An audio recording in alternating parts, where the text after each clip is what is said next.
welcome to Lodging on Demand. I'm George Seli, managing editor of Lodging Magazine, and this episode is devoted to a true milestone among hotel development and management companies, the 100th anniversary of McKibbon Hospitality. McKibbon is based in Tampa and currently employs well over 3,000 associates, but its hospitality roots go back to Georgia in the first half of the 20th century, when its founder, Jack McKibbon, opened the Avion Restaurant and Motel in Gainesville.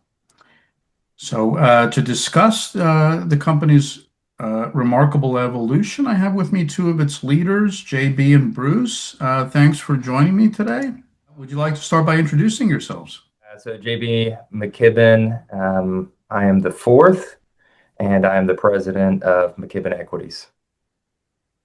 And Bruce Baerwalde, I am president of McKibbon Hospitality, the management arm of our organizations, and have the privilege of celebrating my 30th anniversary myself with the company this year.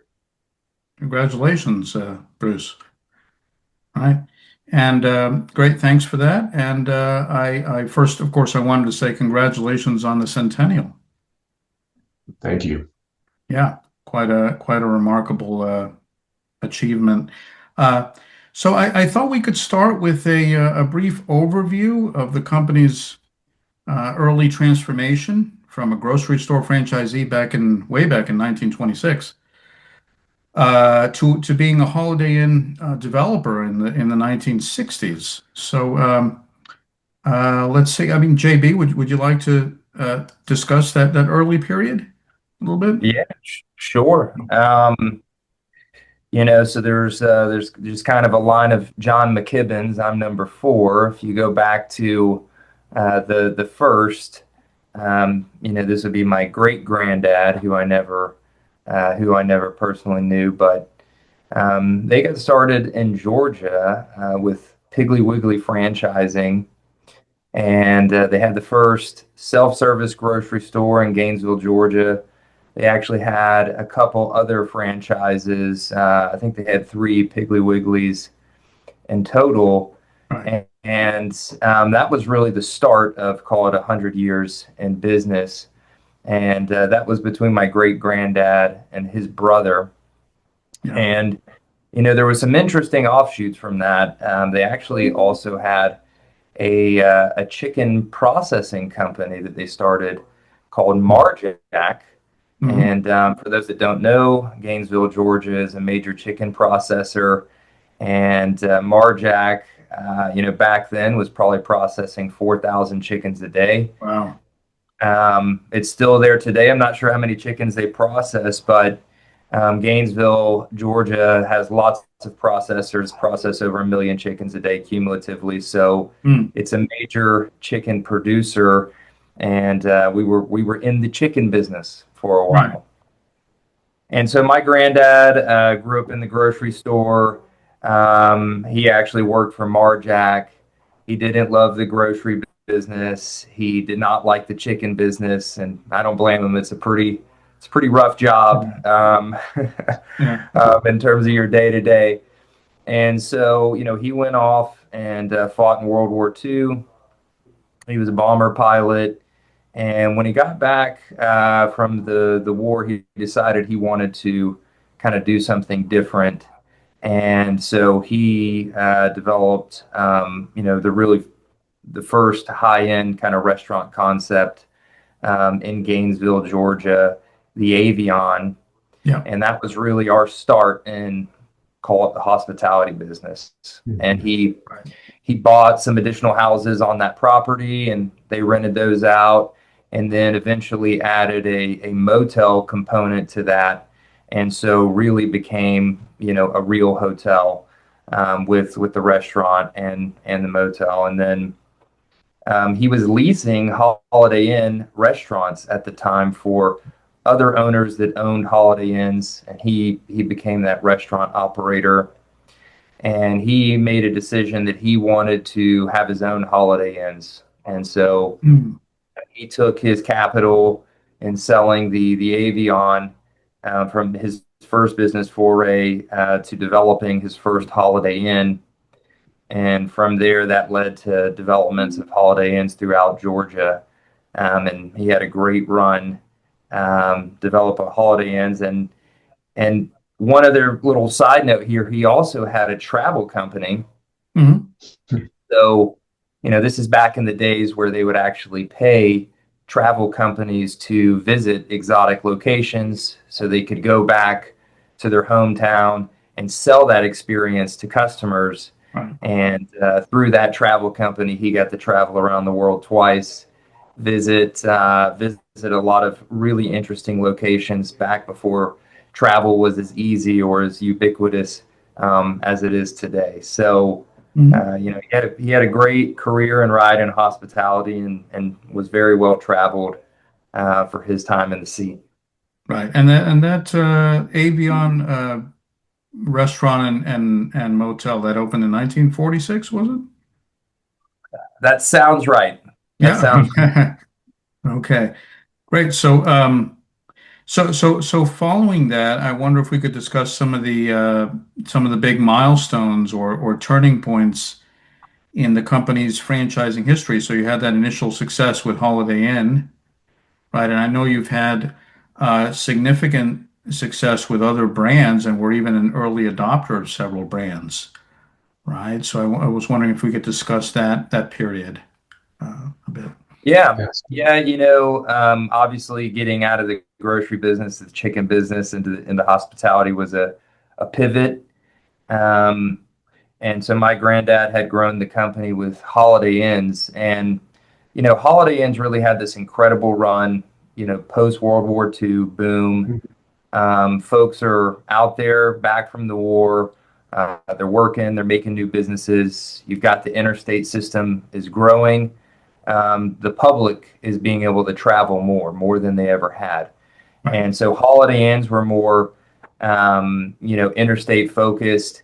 And, a lot of these towns, Holiday Inn, it might be the only lodging option and it might be the only dining option for 50 miles or 100 miles, Yeah. right? And this is a time where you have no fast food, if you can believe that. So, there's no McDonald's, there's no Wendy's, there's none of that. So a little bit of a captive audience and a new audience that's traveling heavily. So, that train, that chain had a great run, but ultimately the ownership of the franchise, they did not enforce enough strict quality control. And you had a lot of owners that were kind of complaining about the capital investment that needed to go back into these buildings. They didn't really want to make those investments. And they pushed back on the franchisor. And ultimately, what that led to was a declining quality in terms of the hotels in that brand. And it really was starting to fall out of favor. And so when my dad, John the third, stepped into the seat, sort of what he inherited was these declining Holiday Inns. And Mm. then you've got a new competitor sphere coming out with the likes of Hilton and the Hampton brand, Marriott coming with the Courtyard brand, really a new model, different type of quality assurance program, more labor efficient, more economical. And my dad kind of saw that and said, "Hey, we're going to lose, right? We're going to get our butts kicked." And told this to the board for Holiday Inns, and they kind of laughed him out of the room.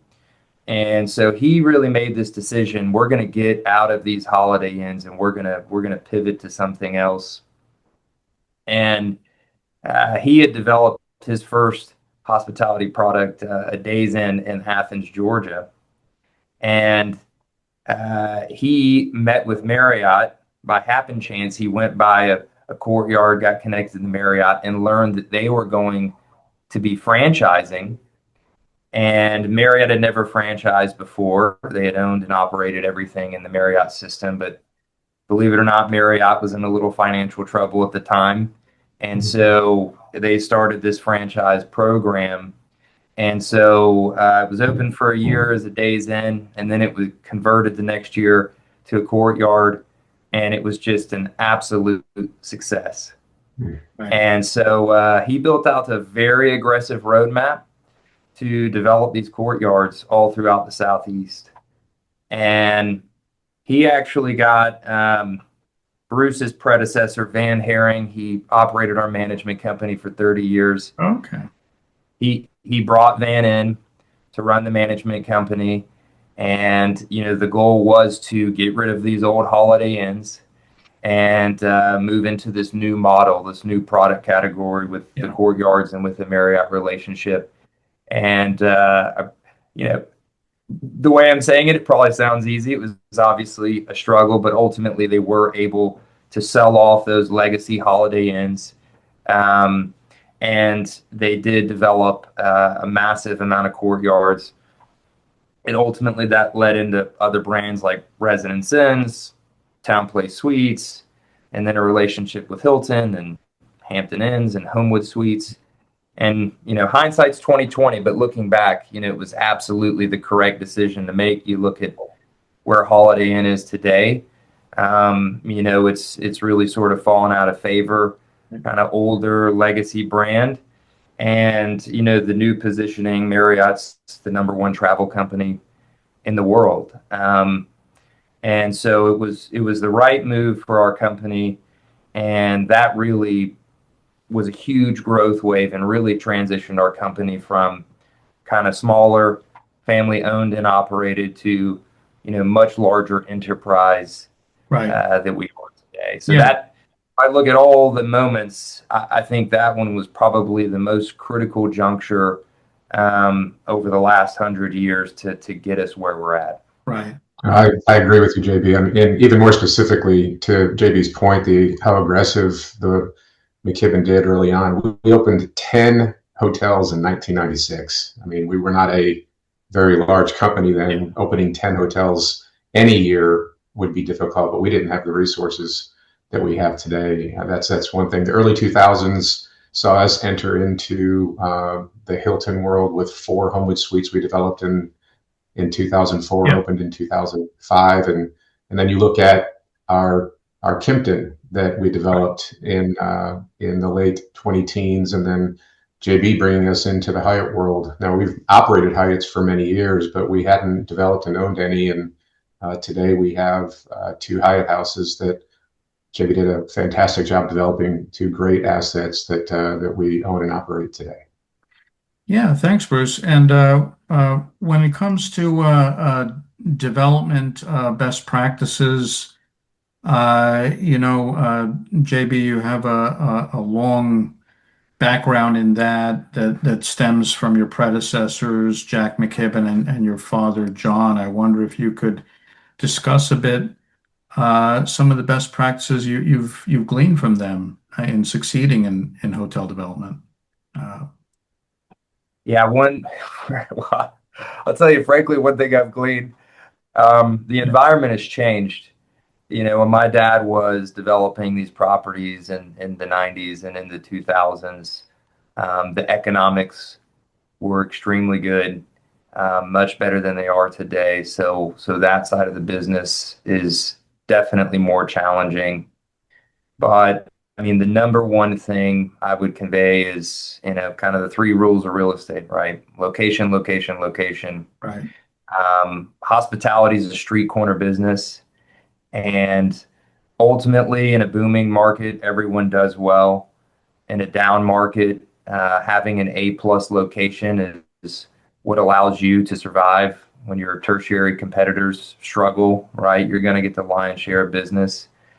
And so that's always been my focus, is getting the right brand, the right location. And if you get that done and you can get it built at the right basis, that really sets you up for long-term success. So, it's a little bit art and it's a little bit science, right? There's all the intuition involved, right? Right. There's all the arithmetic and all the pro forma. But sometimes it's still not going to necessarily show that, hey, this is a great project. but you might look at the underlying market and the location, be able to look down the road 5 years, 8 years, and go, Right. this is going to be a phenomenal location. If you can believe in the future of what's going to happen here. But there's no perfect science to it other than build a great product, great location, great brand. If you do that, probably going to work out okay for you. Yeah. Yeah. No, that's I'd love to add to that though too. yeah. Is when you look at what JB's predecessors, even especially his father, I had the privilege to see John do things for quite some time, but the discipline.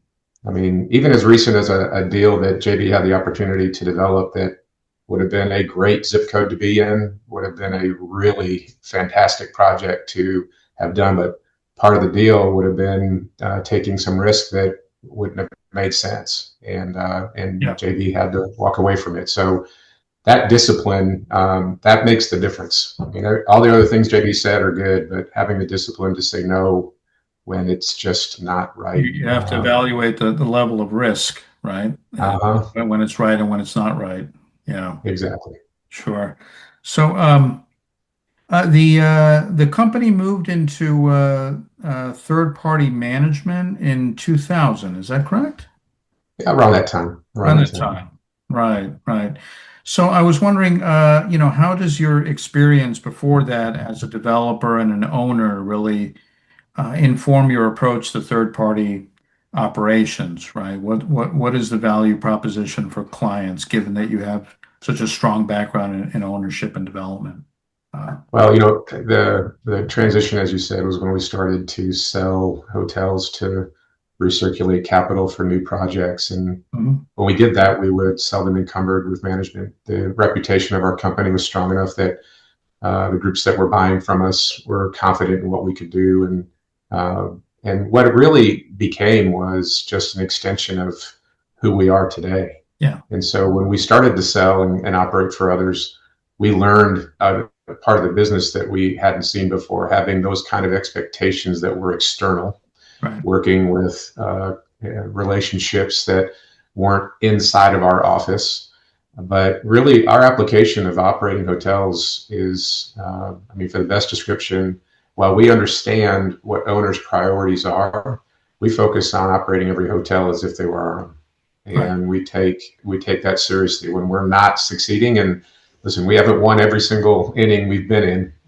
Fair enough. We continue to learn and grow from that. But when we're not winning, we take it very personally. I mean, it's as if they were our own hotels. And that really is probably the biggest thing is when you look at the leadership that's in place today, a lot of us remember what it was like to own most of what we had or own all of what we had. And so we continue to try to carry that forward with that next generation of leadership, that you really have to apply it as if it was your own money going into it. Sure. And you mentioned winning, right? These days there's some challenges to winning in terms of the rising costs in a variety of areas, from energy, insurance, technology, right? So I wanted to know that in view of that challenge, can you share any strategies that you've implemented to protect margins for your clients and for your own properties, really, either in cost containment or top line increase, right? Well, we focus a lot on measuring, and so obviously having a larger portfolio gives us the opportunity to look at how we do same brand, same market, different brand, and understanding where the opportunities may lie. But really, at the end of the day, technology has helped us. I don't think that's a secret for any operator today, making sure we've got the right resources to be able to measure things like labor efficiency, partnering with the right experts when it comes to purchasing utilities when you've got markets where that's allowable. But the number one thing is going to always be revenue, and really focusing on driving ADR, making sure that we are gaining market share and letting the teams in the field execute on the resources and processes we put in place to drive as much of that to the bottom line as they can. Fair enough. Yeah. I would add to that, from an asset management perspective, it's all the same things, right? Are there ancillary revenues that we don't have in place that we could be targeting to add incremental NOI? Real estate tax appeals, our insurance programs in terms of having the best practices to lower those premiums, good run rates, taking all those steps to set us up for success and ratchet every cent we can out of those costs or the drive incremental revenue, and basically trying to leave no stone unturned. And I'd say now more than ever, the purse strings are tight. Yeah. It's a challenging environment. So, in a market where revenues are growing at strong clips and keeping pace with cost, there's probably less focus on cost control. Right. But in current environment where rates are kind of steady eddy and you've got costs that are increasing, you've got to take a look at every single opportunity to drive.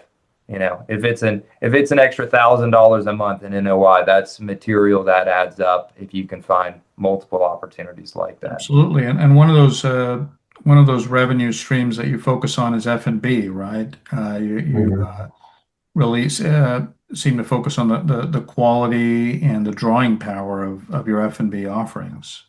Is that fair to say? Yeah.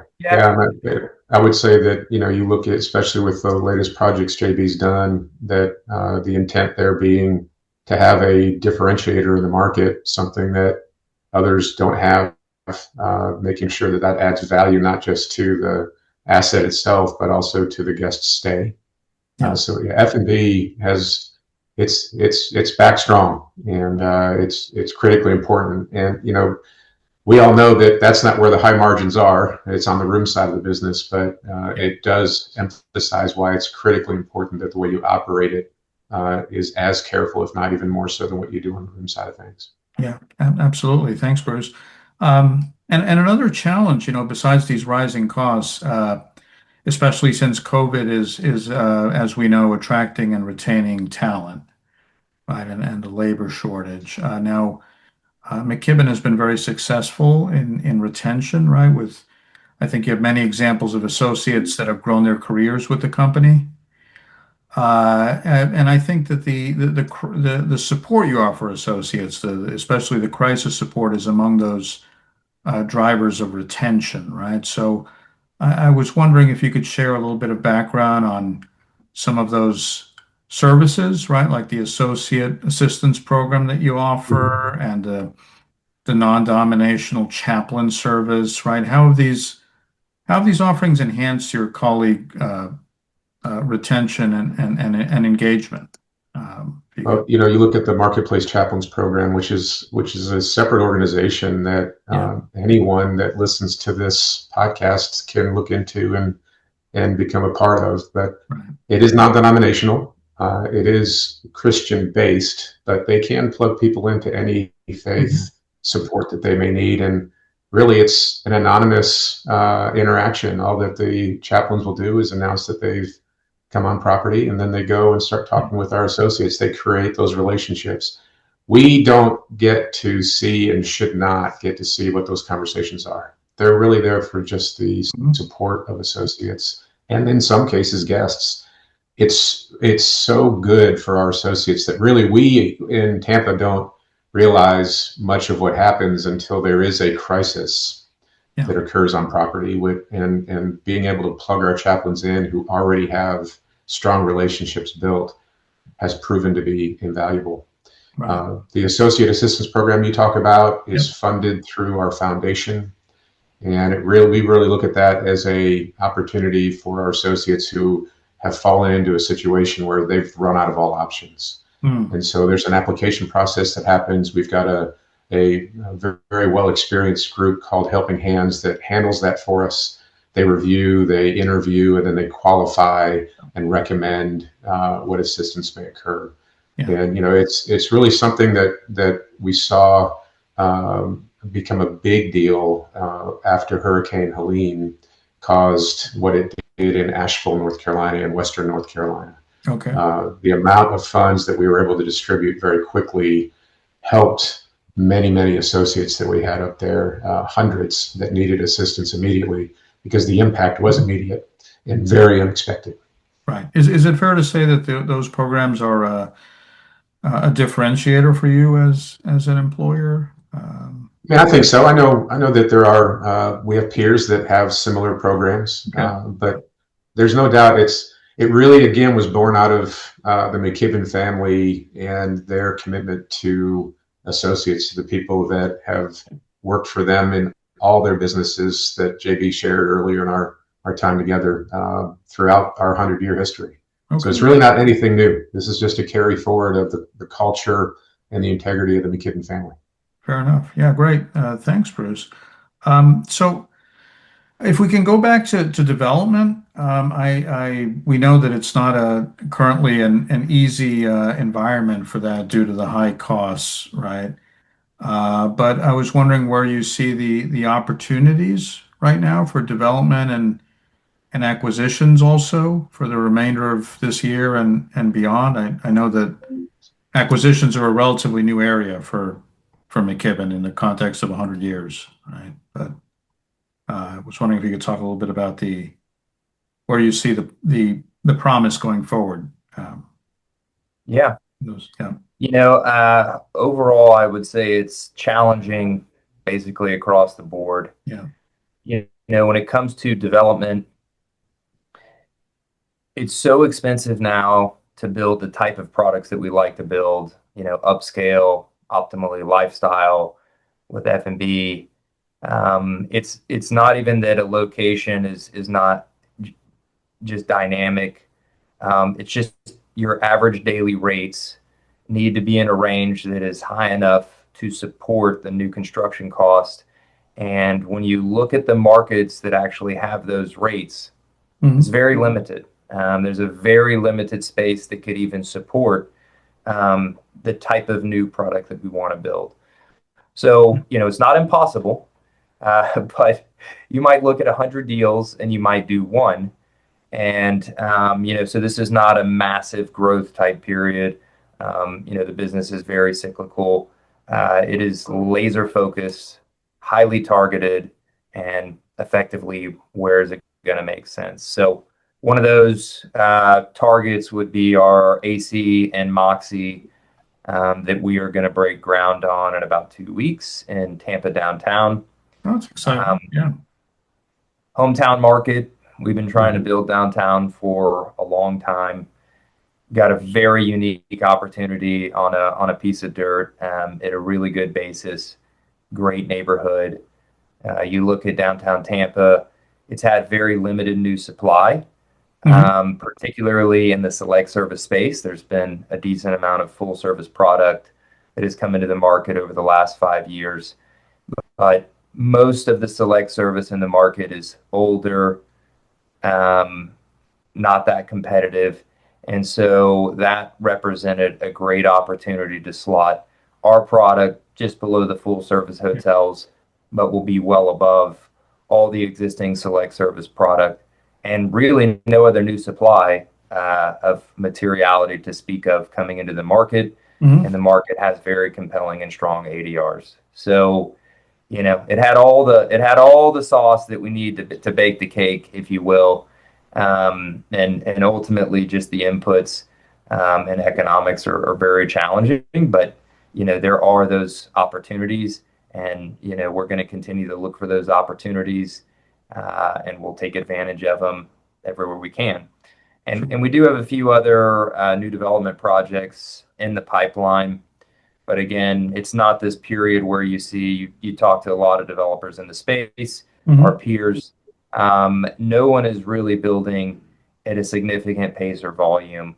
If you look across the entire kind of select service space in the lifestyle hotels, everybody's kind of doing, hey, we're doing onesie twosies, maybe projects that have been in the pipeline for 5+ years that are kind of there. They have control, but you're not seeing this massive amount of buildup, and that's just where we're at in the cycle. Yeah. I mean, do you see that cycle changing anytime soon? Maybe for 27? I hope so. Unfortunately, a little bit about how it looks to me is you've had all the inflation that happened over the last 5 years, call it 35-40% inflation, is fully baked into the construction cost. Yeah. And that's not going to go backwards. Historically, construction costs never go backwards. Maybe, the environment for subcontractors and GCs is a little bit more competitive because their pipelines are slowing down.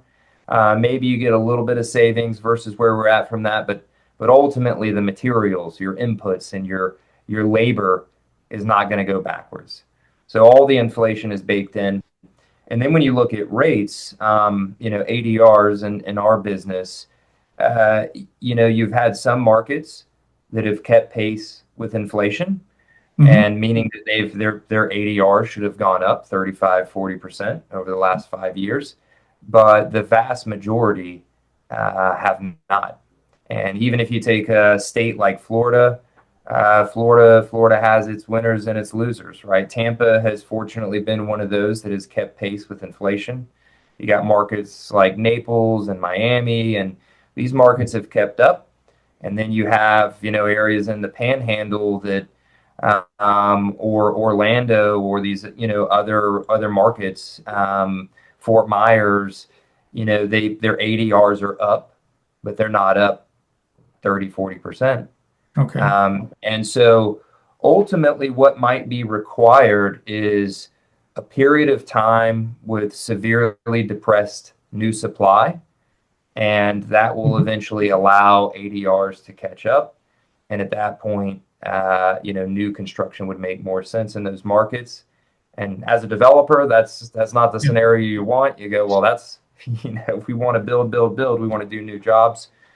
And you don't necessarily want to wait 5 years or 7 years or whatever it takes for the constraint of new supply in those markets to allow ADRs to rise naturally. Right. But from where I'm seated, that's kind of what I see happening outside of some really top MSAs that have a lot of critical mass, a lot of growth that will actually support new product. So if you see that change happening, you're looking at it in another 5 years or so, a time frame like that. That's right. But again, I think you have these markets like Tampa that are growing. South Florida, not that we operate there, it always scares me a little bit down there. South Florida, but they've seen just tremendous growth. You look at the Nashvilles of the world, just a massive amount. I mean, hundreds of hotels over the last decade. They're finally probably getting to the point where they have as much supply as they need, and they really need it to taper off a little bit, but just incredible growth story. So I do think you're going to have these markets where the demand is there and it actually can support new supply. I just think those markets are going to be very limited, and even within those markets, you're going to need to be highly selective to win. So again, we're finding some opportunities, but not necessarily going to be under construction in the ground on a dozen hotels. They're limited opportunities, but you're taking advantage of them where you can. Yeah. Okay. Fair enough. So, JB and Bruce, thanks so much. Just to wrap up, I know that you have a centennial celebration coming up at your McKibbon I Leadership Conference in November. And I understand that that's going to celebrate not only your history and your team, but also your community ties, the company's community ties, right? Could you tell me a little bit about what you have planned at this point to commemorate such a big milestone? Yeah, so every 18 months we pull together our sales leaders, our general managers, and our management company associates, and we bring them to what we call McKibbon I. It's a leadership conference that we do, and ironically, we just were able to time it where this year we have one. And so in November, we'll be headed to Nashville for our second time. Last time we were there was about, it was 8 years ago. And so we're looking forward to being back in that great city, beautiful hotel, the Grand Hyatt, and celebrating every day that we're there about what McKibbon has been for the past 100 years. But really, when you look at it, we're doing that all year long. And there's a number Right. of things that we're walking through. But we've even asked people outside of organization and inside of organization to share their stories of their time with McKibbon. And so we'll be walking through that throughout the year, recognizing associates, and that's really what we want this to be about. Yeah. Is that our centennial would not happen if it weren't for the dedicated associates and leaders that are here today, but also that preceded us. Yeah. And when the clock tolls 2027, it'll be 101, and starting on that next century of service and support of our associates and of our investors. Yeah. So you're highlighting the careers of a lot of associates that have been there long term, right? And how they've kind of grown with the company. Yeah, I mean, and honestly, we do that every year. There are milestones that we celebrate in different ways. We leverage a certain platform that allows all of us to celebrate those, whether it's 1 year, 5 years, 10 years, 15. Yeah, we've got some folks that are celebrating some significant milestones this year, and we'll continue to celebrate them, whether it's our centennial or not. But right. Those yes. are critical for associate engagement, right? To do that. Oh, absolutely. I mean, and everybody, they've earned it. No doubt about it, they've earned it. Okay, terrific. So, well, look, thanks so much to both of you for your participation, and we at Lodging wish you a continued success well beyond this centennial, right? Maybe to another centennial. So. Thank you for the time. Thank you for listening to Lodging on Demand. If you would like more content like this, please subscribe to Lodging Magazine on YouTube. You can also subscribe to Lodging on Demand wherever you get your podcasts. For news and updates, follow at Lodging Magazine on LinkedIn, Facebook, Instagram, and X. Or visit us at lodgingmagazine.com.